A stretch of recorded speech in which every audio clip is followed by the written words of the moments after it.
in front of us we have the metal tin. And for physical properties, we can see that it is smooth. We can see that it is silver, it is reflective. We can see that it's easily bendable.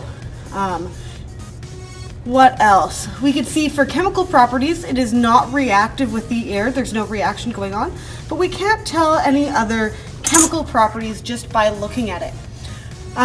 What I do want to ask is what kind of change is happening right now? So it was flat, now it's in this kind of reverse S or normal S shape. Well, that's just going to be a physical change, right? It didn't do anything to change the metal itself. It is still the metal, it is reversible. The chemical properties or chemical composition has remained the same. So this would be considered a physical change.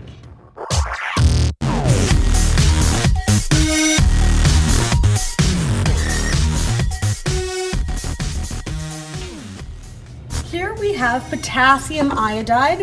It is a clear, colorless liquid, as well as lead nitrate, another clear, colorless liquid. I've already prepared this test tube with potassium iodide in it. That's this substance over here. What we're going to see is what happens when we mix some of this clear liquid with another one of this clear liquid. We would expect probably another clear liquid. But what happens is we get this yellow, thick coloring, right? So because this is an unexpected color change, this would be considered a chemical change. There's actually, this yellow is actually a solid. It is a precipitate that is forming, or that has formed. And if we let it sit for a while, it will settle out at the bottom.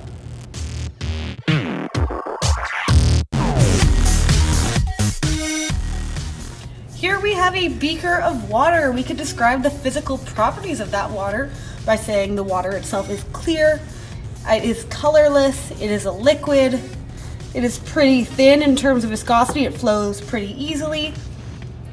Now I'm going to add some of this food coloring. And we can see that food coloring start to diffuse across the water, and it is dissolving. We know that dissolving is actually an indicator of a physical change. So dissolving food coloring in water would be a physical change.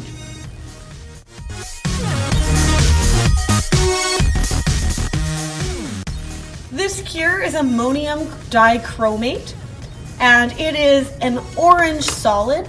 If you look at it a little bit closer, you can see that they're kind of like different crystals there. And what we're going to do is we're going to see how it reacts when it's lit on fire. Ooh, locks on.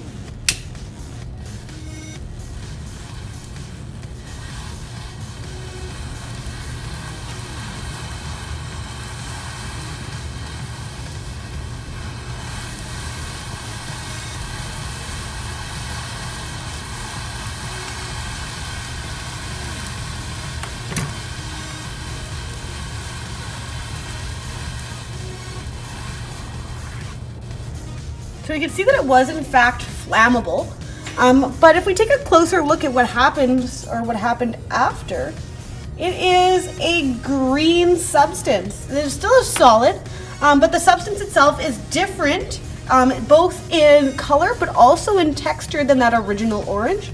That original orange was more like a crystal, where this green looks more of like a mossy, stringy kind of solid there. So this would be an example of a chemical change because we have an unexpected color change. We're maybe expecting it to go like crispy or ashy color, but this is more of orange to green. So that is chemical.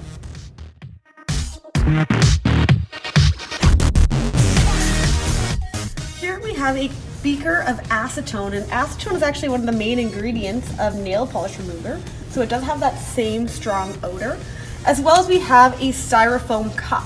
Now we could talk about the physical properties of each of these. So the styrofoam cup, it is white, it is light, it is a solid, whereas the acetone itself is a clear, colorless liquid. It is quite strong of a smell that it puts off. Acetone itself has quite a low boiling point. So that's why, if you could see in the background here, we have this kind of thick, heavy-duty container that we keep the acetone in, because if not, it was not sealed, we would come back in a day or two and that could all be evaporated, depending on how much we had left. So here we have the acetone and we have the styrofoam. So what we're going to do is we are going to put the styrofoam in the acetone, and what you'll notice is it's actually going and breaking down, which is kind of crazy. And what's going on here? Well, what's going on is that we have dissolving. That styrofoam cup is dissolving in my acetone. So that's why it's breaking down. Because it is dissolving, this is in fact a physical change. Notice that when I put my hands in here, nothing bad happens with them, right? It gets a little bit goopy because I'm touching that kind of dissolved styrofoam. When we went ahead and did this reaction, and you could pause and rewatch it if you wish, there was bubbles that formed, but those bubbles were not from a new substance being produced. It's just styrofoam has a lot of air trapped into it. That's what makes it so light. Notice that if I put my hands in this acetone, nothing bad is happening, right? I'm not dissolving inside. That's because my hand and that styrofoam have different chemical properties. One of the chemical properties of acetone is that it one of the chemical properties of the styrofoam is that it dissolves in the acetone, where my hand does not have that same property.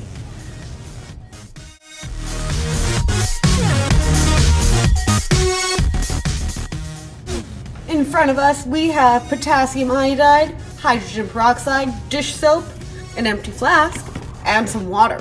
Looking at the physical properties of this, potassium iodide is a solid. It is quite powdery, and it is white in color. Our hydrogen peroxide is clear, it is colorless, it is a liquid. Our dish soap is also a liquid. It is green in color and more viscous than our other liquids, meaning that it does not flow as easily. And our water, as always, is clear and colorless as well. What we are going to do is we're going to put this potassium iodide inside this flask here. We have about 25 grams. And so we're going to get them all roughly inside here to the best of our ability. Maybe we're going to scoop it a little bit near the end, just to kind of get as much inside the actual flask as possible.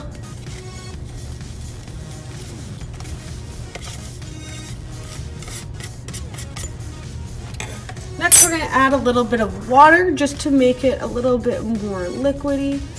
Going to mix it around a little bit. Notice it is nothing really crazy is happening here. This is just a physical change. There's not even dissolving that's going on, or if so, there's not a lot of dissolving. It is not all dissolving. It's just essentially a wet solid at this point with potentially a little bit that has dissolved. There's no unexpected color change. Nothing fun has happened. Now we are going to pour in some dish soap, and this dish soap again is just going to be a physical change. We are mixing things.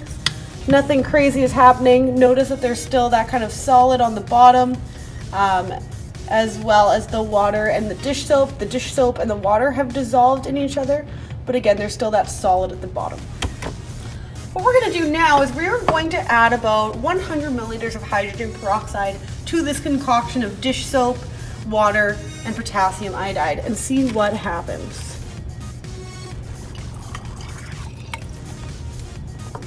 Notice it is bubbling quite a bit.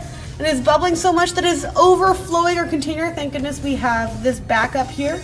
There is an unexpected color change, right? We have a white solid, clear liquid, and green dish soap. We should not be expecting orange. But more crazy is that look at all of the bubbles that have occurred, right? That is what is very evident with the addition of our dish soap here.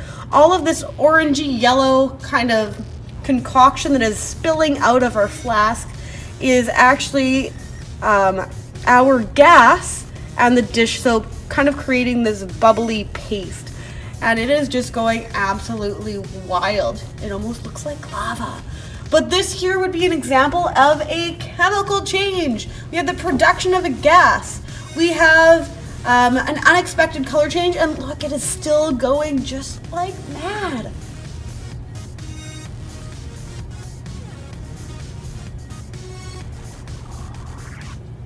Eventually, when the hydrogen peroxide finishes reacting with our potassium iodide, all of this bubbling will stop.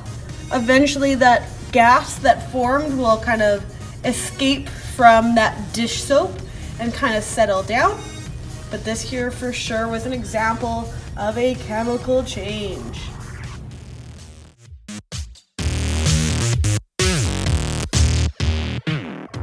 All right, in front of us we have zinc metal.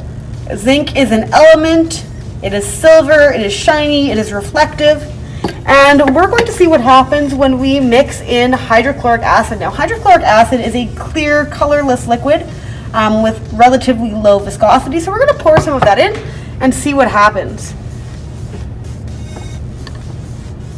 Now, as we do that, we could see that there's some bubbling that's going on. You could see because it almost looks like that's turning white, but that's actually just the amount of bubbles that are coming out from the reaction that's occurring up below.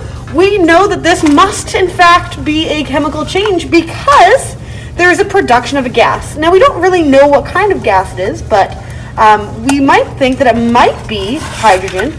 Well, hydrogen has a special chemical property, and that it's flammable. So we're going to see what happens when we take that off. Oh, so that was a squeaky pop noise. Hydrogen gas is a flammable gas, so what we just saw inside of that test tube was a chemical reaction. We'll try it one more time to see if it works once again. Because it is still bubbling quite vigorously, we're going to see if we can collect that hydrogen gas. And I am going to give that a couple more seconds just to collect as much gas as possible. You can see it's still going pretty crazy at the bottom there with all the gas forming. And like we said before, hydrogen gas is flammable, which means when we bring a lit match close to it, we actually get this mini explosion. See what happens. This is my match. And right away we get that crazy explosion.